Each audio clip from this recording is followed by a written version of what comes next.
Hey, what's up, guys? All right, standard disclaimer at this point. I am slowly getting over this cold, um, but it's going to undoubtedly cause some issue at some point in the video. I apologize for that ahead of time. Anyway, what we're looking at today, we're starting the second paper. So if you would, I have it up right here, but that's not going to help you. If you could get the critique prompt up, that's in Unit 2. Again, like I told you at the beginning of the semester, I break all our units down according to paper. So we're in Unit 2 because we're moving on to Paper 2. So you want to have the critique prompt up. We're going to be talking about that to begin with. Also, oh, there it goes. Also, if you have not yet watched the John Oliver video, there are 2 videos for this paper, 2 texts that we can use. If you have not watched the Oliver video yet, go ahead and do that, because we're gonna critique it a little bit today, basically. But before that, I actually want to use it as an example to talk about how the paper even works. All right. So to put that another way, basically, if you watch the video and then you come back to this one, it'll make more sense. So do that if you haven't. Okay.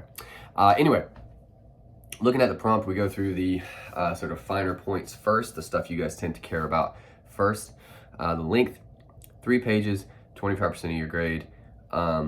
3 pages, we just wrote a paper that is 2 to 3 pages, hopefully.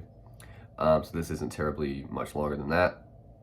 I think you can do it. And here in a second, we're going to talk about how this paper is a little more involved anyway. So it sort of demands a little more length, which helps. Format, same as always, MLA.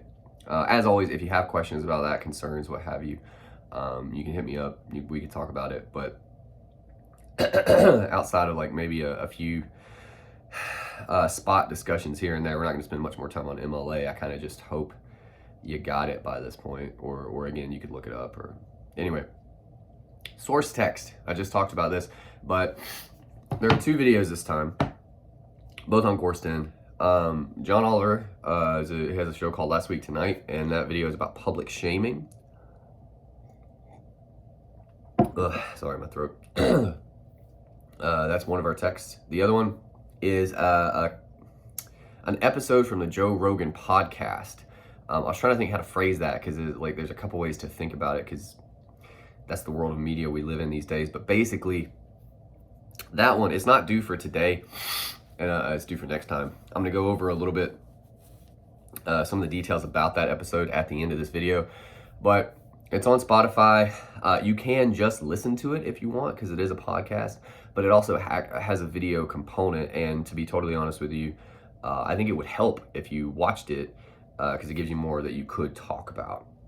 To put that another way, in the context of today, the John Oliver video is a straight up video. You gotta watch it, but think about if you only listened to that as opposed to watched it. Like, there's just so much less you could potentially critique, you could potentially use in a paper. So again, I'm telling you right here, it's probably in your best interest to go ahead and watch these as opposed to just listen to them. It'll give you more options for your paper. All that said, the paper itself, it's a critique paper.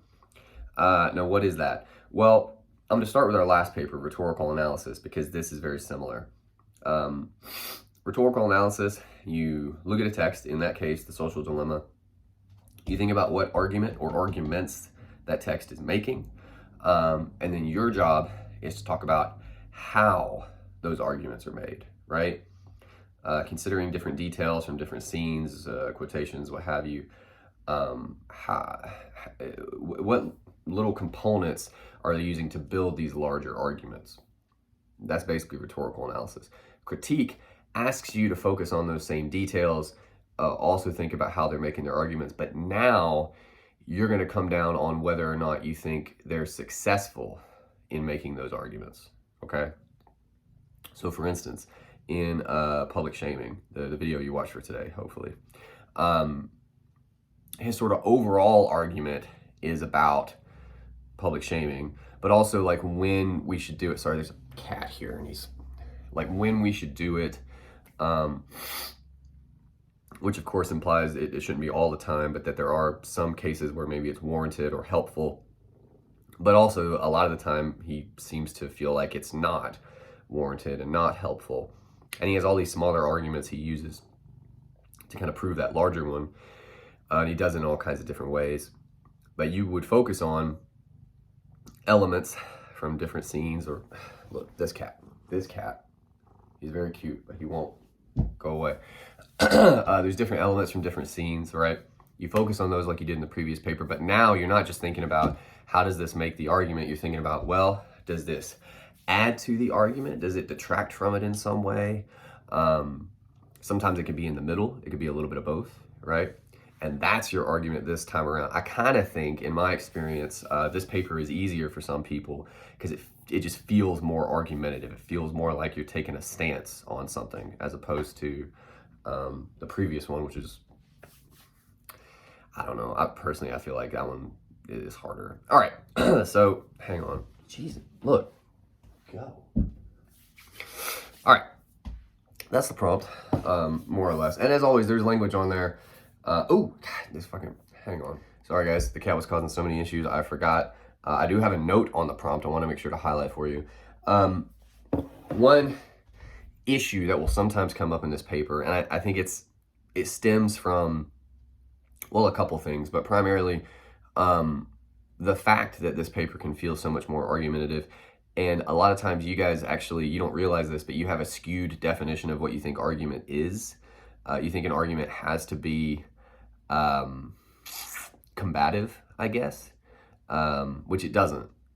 I get some of you like, what? But I thought argument was like people fighting. No, argument is just trying to prove something. That's all an argument is. But we have this modern day connotation due to some of the reasons actually John Oliver cites that an argument is like people punching each other and stuff. Like that's a kind of argument, but that is not actually argument.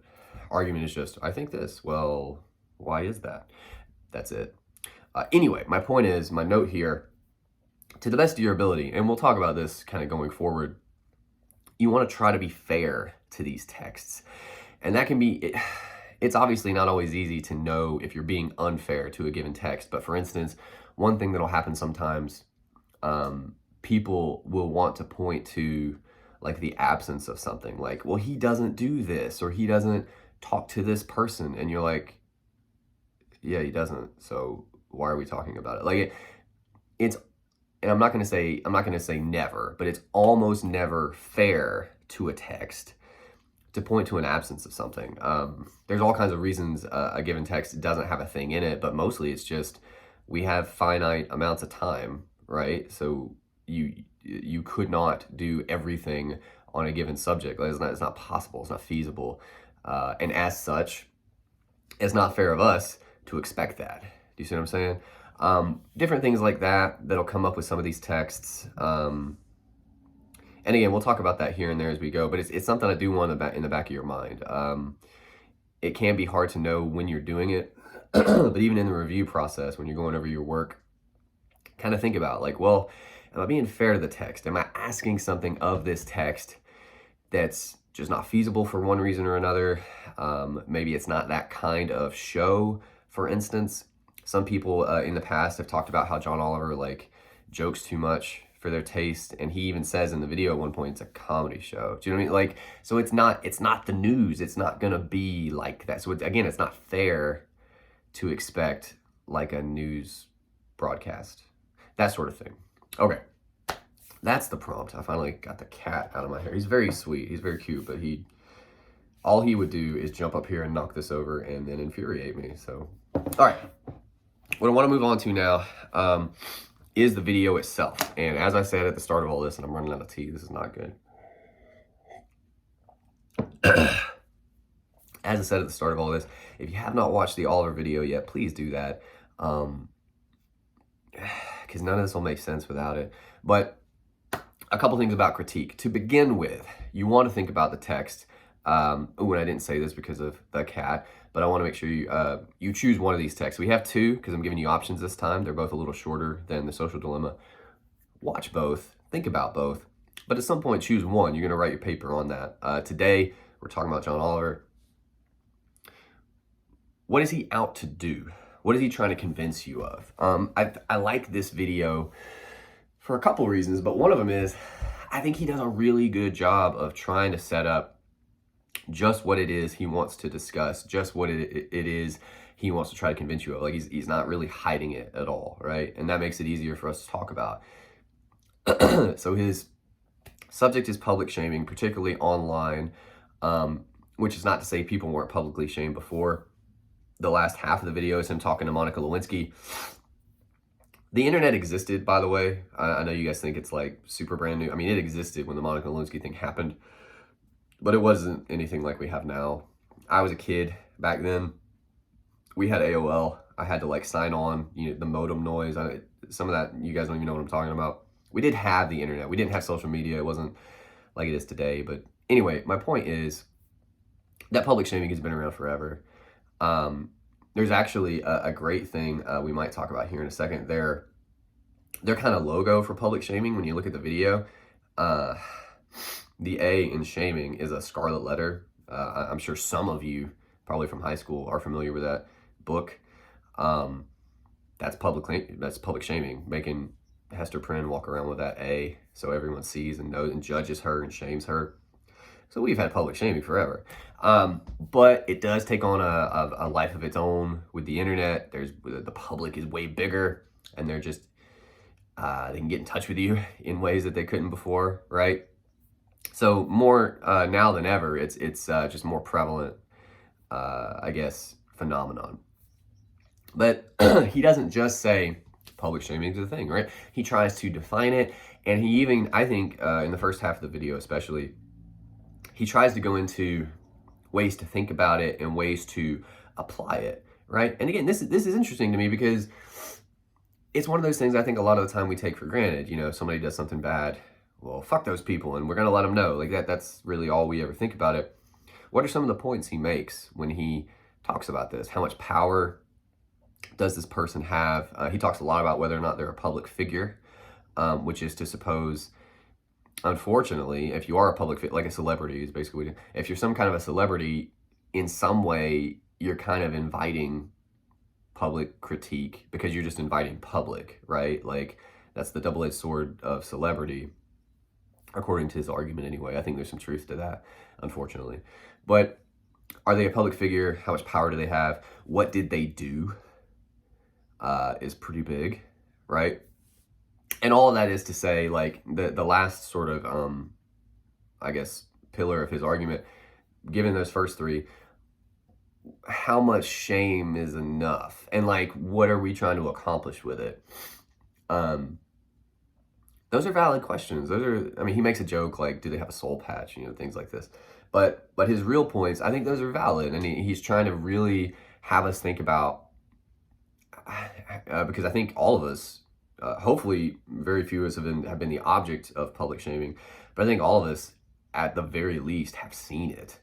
Some of us have even engaged in it, but he wants us thinking about it a little bit more, being a little more aware of the effects of this and what it can do to people. And that's the whole second half of the video. He wants to talk to a person who unfortunately had to deal with a lot of this. And I think that a big point in his argument too is sometimes that can get lost. The fact that these are people who can basically be shattered by, imagine like millions of people coming down on you for something. One of my favorite points he makes in the video, he says, think about the worst thing you ever did. And he modifies that. He's like, not the worst thing you were caught for, the worst thing you did. And now imagine you're gonna hear about that for years. People are just going to give it to you for years about that worst thing you ever did. That's awful. And it was also probably something really stupid you did when you were young. I mentioned fairness. We're talking about critique. That's terribly unfair. In most, again, there's always exceptions, but in almost every case, that is terribly unfair to do to a person.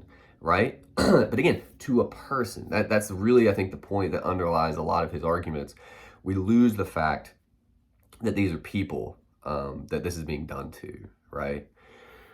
All right, so that's his overall argument. Now I want to actually get into some of the details and think about, again, how are we going to critique any of this? How is this even going to work?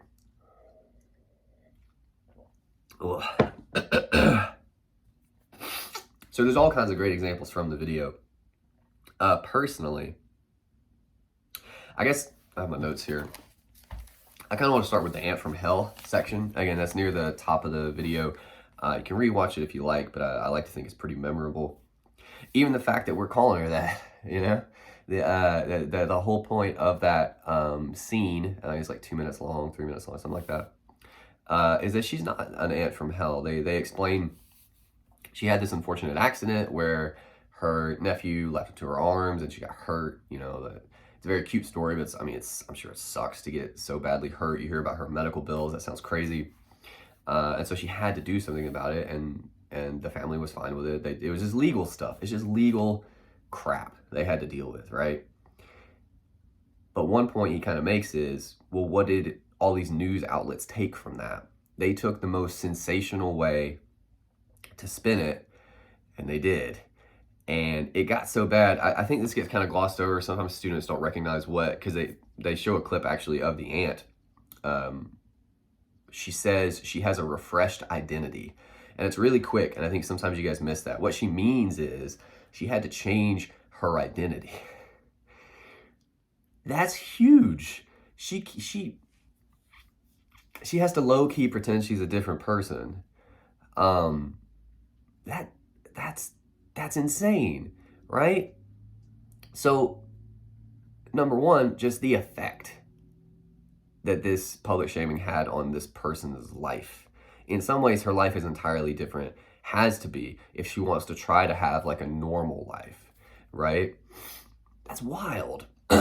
Rhetorically, we could even think about that for just a second. What's the effect of that on the audience when you consider, especially once you hear how it's getting spun to begin with, the story about her, then you hear what the real story is, and then you see what happened to her as a result of that. Again, this person, I think he smartly ends that scene about her with her talking, right? Like with her words. The phrase to me, refreshed identity, is honestly terrifying. It's terrifying. And again, it's one of those weird things we kind of take for granted. You know, it's what is it? Your name, where you went to school, maybe jobs you had, you know, but all that gets just erased. That's creepy to me. Like I got a little bit of a chill describing it, right? Like and again, you may not react in just the same way, but I would like to think we have some kind of reaction to that information, right? Refreshed identity. Okay, well, that's rhetorical analysis, first of all. So we haven't done critique yet, but you start there. We take another step now.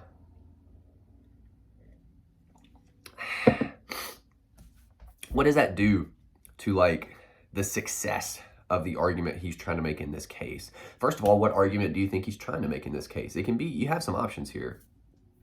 We're not talking about his overall argument. In this specific scene, in this specific moment, what do you think he's trying to prove to the audience? One thing would be the way these stories get spun, you know, and he uses the news to do it, but again, I think he's also implying that we do that anyway.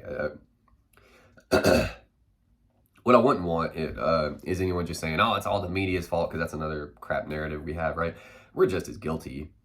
And I mean, honestly, the media wouldn't spin things like that if it wasn't successful. Like, they're just trying to make money. So, like, we're at fault too. But my point is, one argument could be,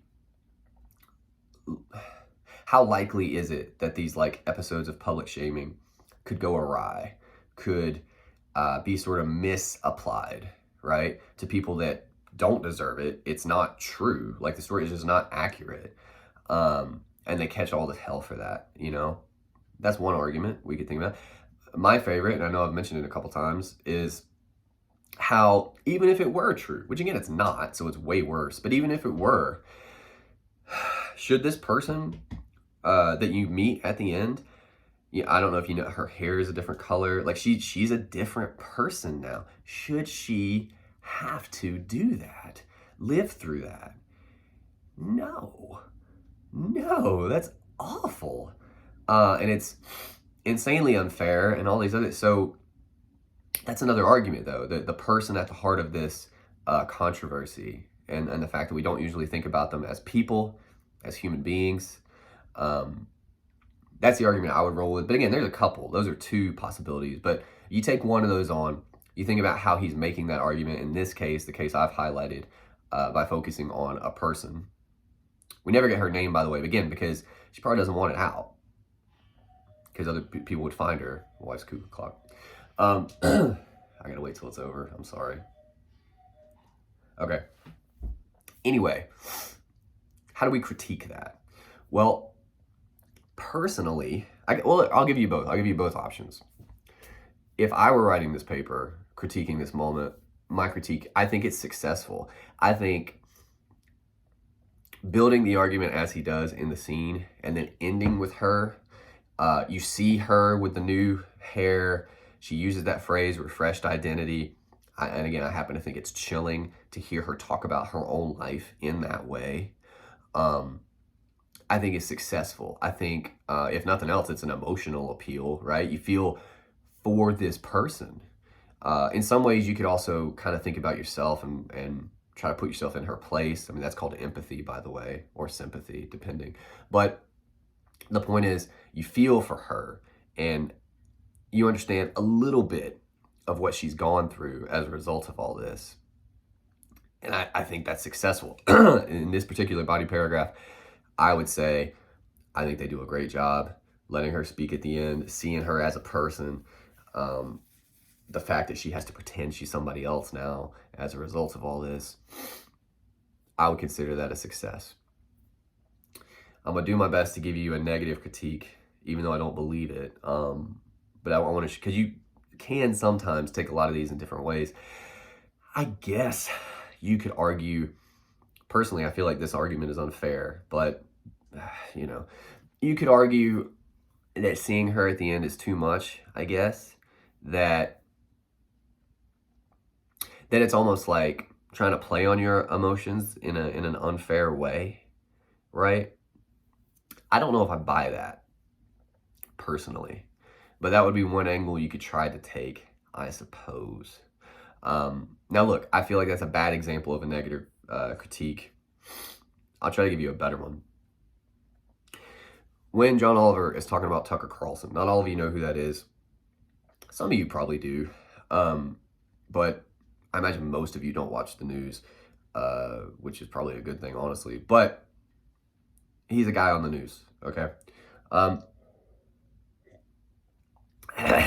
Obviously, John Oliver does not like that guy. And again, he's super upfront about it. So whatever you may feel about what he says about Tucker Carlson, or I mean, he's not trying to hide his opinion. So there's that. But look, on the surface, let's think about this as a text. Why does he bring Tucker Carlson up at all? And I'll have people kind of write that question in their papers sometimes, like, this doesn't belong, blah, blah, blah. It totally does, first of all. How does he introduce him? Again, he introduces him as a joke because it is a comedy show. But he very quickly, the way I would describe it, he very quickly gets into why he's talking about him at all. Which, and again, this video is a couple years old. But apparently years prior to that, Tucker Carlson said some really awful stuff about Iraqis and women, comparing women to dogs, on the radio. Like, look, I'm not saying you should do that ever, but if you're on the radio, man, like, what? You would know better, right? Like, even if that's what's in your heart, you don't. Anyway, so he's bringing that guy up as an example of, according to his criteria, a person who should be publicly shamed, right? He uses him as an example. And he publicly shames him. Like, he makes all these jokes. Okay. So again, the question would be, well, sorry, I'm having real trouble. Just a second. All right. The first question would be, how do we rhetorically analyze that? Because that's the first step. Well, just like we did in the previous paper, you think about details first. You can't take on the whole scene. And there's a couple that are pretty good, honestly. My personal favorite is, he says something like, Tucker Carlson is the answer to the question, what if the sound thud had a face? That flies over some people's heads, but like, that's a pretty funny joke, personally. Some of the more obvious, he has that hashtag Tucker Carlson fucks his Roomba. What is that? Because I'll see students write about that and like sometimes get really up in arms. First of all, it's a joke. And I say it like that because it's clearly a joke. Like, it's, at no point is he serious. Like, again, I think he's overt about that. So in some ways, I don't know that it's fair to say, surely no one thinks that. So don't make that argument. But look, why am I bringing that up? All right, well, a couple things. Number one, he's still publicly shaming him, right? He's giving you the example of sort of the reason why he thinks Carlson should be shamed. I think right after this scene, he goes into his sort of criteria for how he thinks about it, right? Those things we talked about earlier in the video.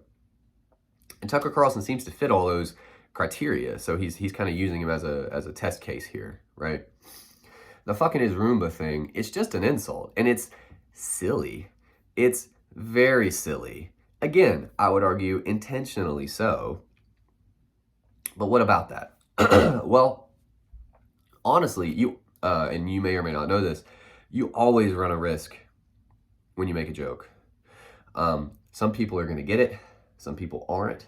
Some people are going to enjoy it. And some people aren't. And their experience of your joke is going to be very different as a result, right? This may have happened to you in a group of friends. Maybe you made a joke and nobody seemed to like it and you felt terrible, right? So it's kind of like that. So a joke, and this is a comedy show, is a real, the word I wanted to struggle, but that's not right. It's a real, you're taking a real risk a lot of the time when you're making a straight up joke like that.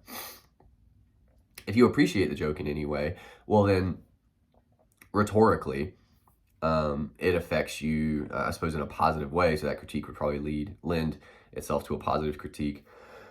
And then we'll talk about the negative in a second. But to baseline it, making a joke at all here, why is he doing that, rhetorically speaking? He's trying to be entertaining, right? It's also a very silly joke. So he's trying to add, the word would be levity, some lightness to the discussion, right? Again, one way to think about it, if this were the news and he were reporting on this, there'd be no joke at all. They would just play what Carlson said. The anchor would say, you know, women's groups are blah, blah, blah. Like he would just report it and it'd be really dry. And that has its own rhetoric, right? But in this particular case, does trying to inject some levity to the discussion do anything? Well, again, I think if the joke works for you, again, I'll talk about it for myself because I enjoyed it. Excuse me. First of all, it's a hashtag. Why is he doing that? He's clearly trying to get it trending on Twitter. Why? So Carlson will see it. And look, Carlson doesn't like John Oliver either. So there's a little bit of, how to describe this? There's a fun moment when, and again, this video is a couple years old now, but there's a fun moment when you're watching it, when it's, you know, contemporary, when it's new, where you're like, oh shit, this is going to be a thing. Right? And it's potentially exciting a little bit, you know, like, especially if you, for instance, join in on the hashtag. Now all of a sudden you can follow it and you see it maybe grow or whatever. So he's involving the audience in some way in the joke. But again, at the bottom of it, the reason I like it so much is it's ridiculous. It's an insane thing to say about a person. It's meant as an insult, obviously. But it's a ridiculous insult. It's not like if somebody insults, I don't know, you as a person or I mean, none of you are like a dad, so I'm thinking about me and perhaps Tucker, I don't know if he has a family, but like if somebody insults you in a way that matters, that's different than if they say, you fucking appliance, right? That's just like, what are you even talking about? It's insane. But again, I think that's part of the point. He's shaming him, but it's done in a way that's ridiculous. So it's just meant to be funny. It's not really meant to be insulting. I mean, it is and it isn't, if that makes sense. So critiquing all that, I mean, again, I've raised some points for you here. One would be audience participation in terms of the hashtag. You know, that's kind of fun. But the fact that it's so silly, it's such an insane thing to say about a person, let alone a public figure, a person who's like on a news channel. You know, it's just like wild thing to say. My sense of humor, I find things like that to be really fun. So if I were to critique that, I'd probably bring up audience participation, but you also bring up the fact that I think the joke works because it is insane and because it's a part of the public shaming conversation he's trying to have, but it's separate enough. It's almost, I guess I'd put it this way, it's almost like a little break or something, just for a second. Like it is part of the discussion, but it's outside of it too.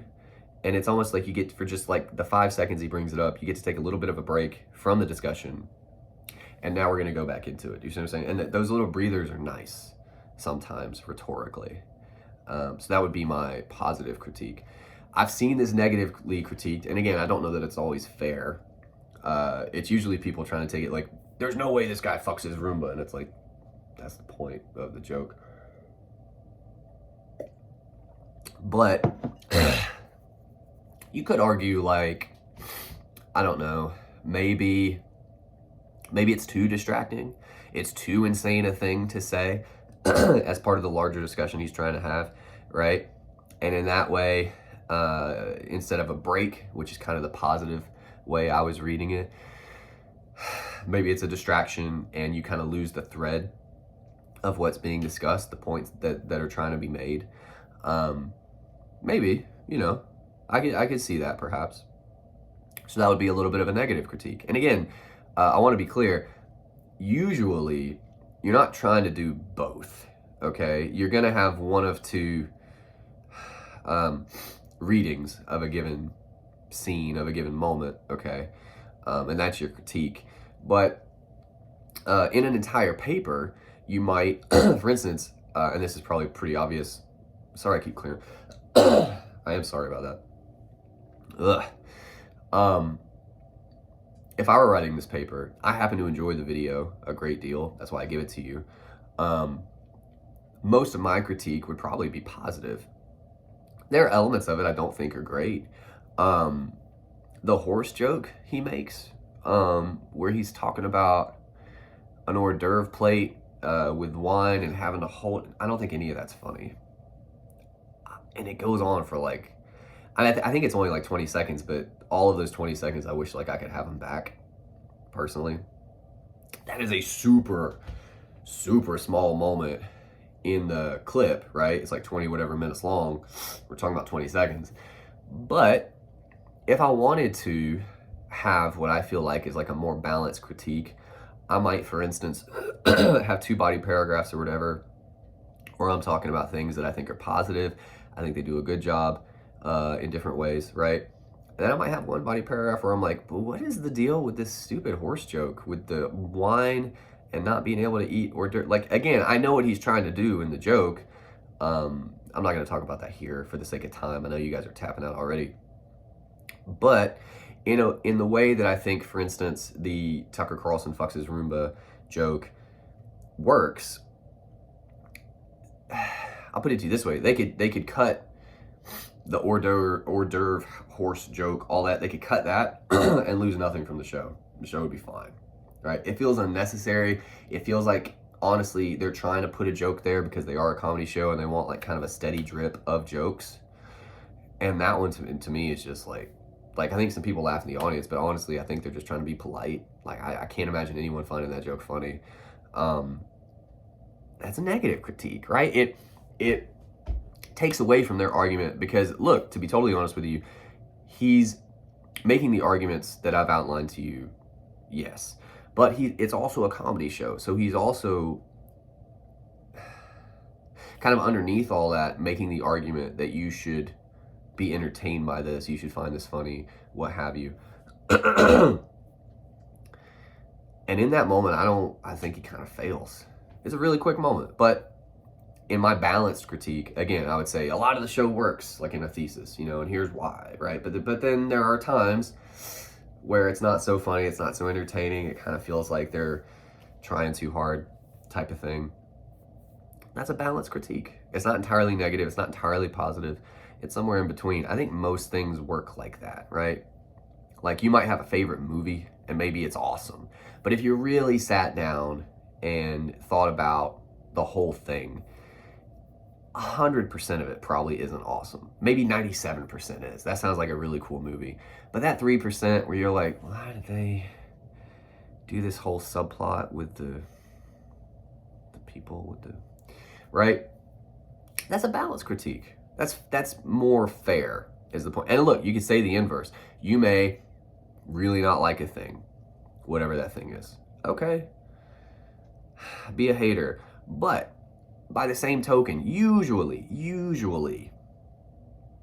there's 3% where you're like, yeah, that's kind of funny. Or like that, I get what he's saying there. That's a good point. Something like that, right? So what I'm stressing to you here at the end of the video is, again, getting all the way back to sometimes the not great definition you guys have for argument. It does not, and I know you guys are taught this in high school, it does not have to be an all or nothing proposition. It does not have to be, this is the greatest thing ever, or this is the worst thing ever. That's ridiculous. The world is not like that because it's full of people and we're in between everything, right? No one is 100% one or the other. We're all somewhere in the middle. Your arguments, if they're gonna reflect that aspect of humanity, have to be somewhere in the middle too, okay? All right, last thing, and I'm gonna wrap this up. Looking forward to next time. I want you to watch the other video. There's a note on that. So I give you a link on Coursden, and it's to Spotify because he has a deal with Spotify. That's the only way you can watch his stuff.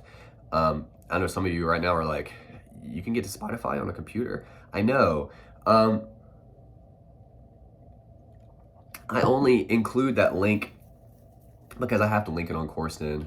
I can't, there's no way for me to, if you have the Spotify app, for instance, I can't make that happen on Coursden. Coursden's too old, okay?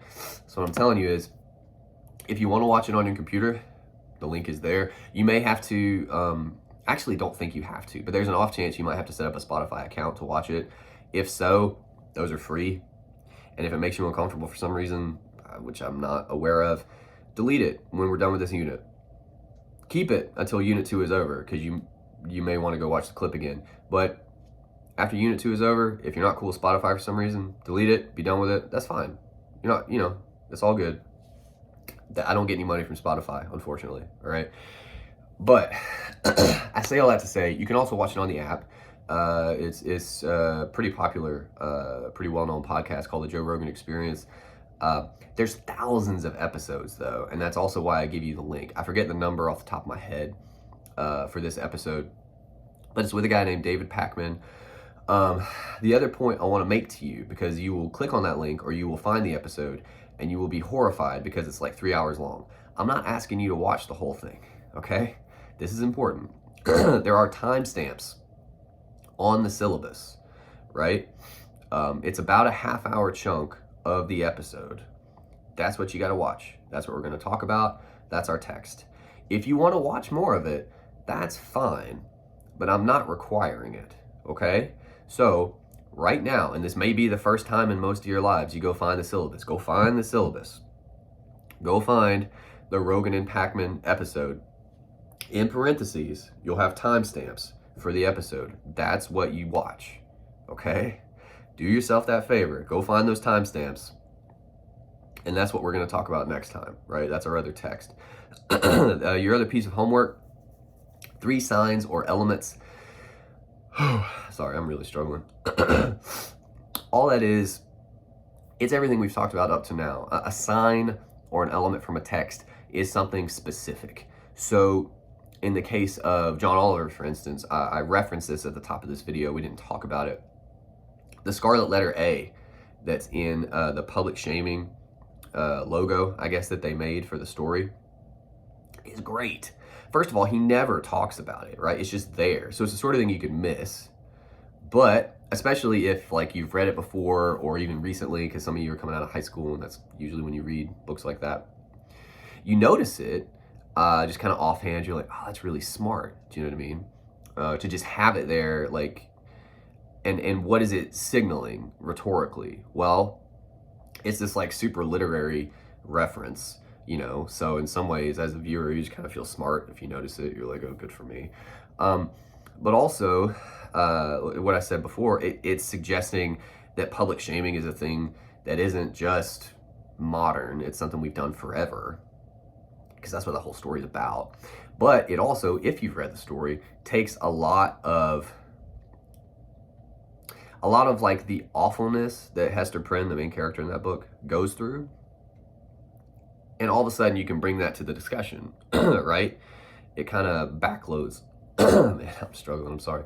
It kind of backloads all of that into what he's about to tell you about public shaming. And there's other elements you could talk about in that logo as well that I won't get into here, but you can go back and look at it if you like. But because it's a visual text, this video, there are options there that you could think about rhetorically, and then of course you could critique those rhetorical elements. That would be one sign or one element, right?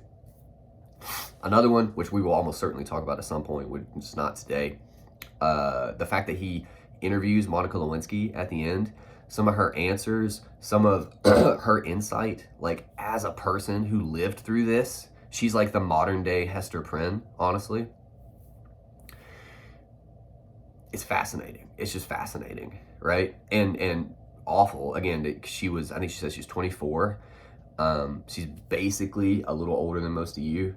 And she's in the middle of this firestorm of just ridicule. I think that's pretty rhetorically effective, right? So maybe a quotation from her or something like that. The scene he shows earlier, where more recent to the controversy, where she's crying to some interviewer, that'd be another sign or another element, right? I want you to find 3 of those in one of the texts. It can be Oliver or it can be the Rogan episode, because that's due for next time, and talk about them a little bit. Not a ton, but try to rhetorically analyze them a bit, and go ahead and dip your toe into critique, you know, like let's go ahead and start generating these papers a little bit. Anyway, that's all for next time. I appreciate you sticking with me. I'm gonna go get some more tea, to be honest. Thanks.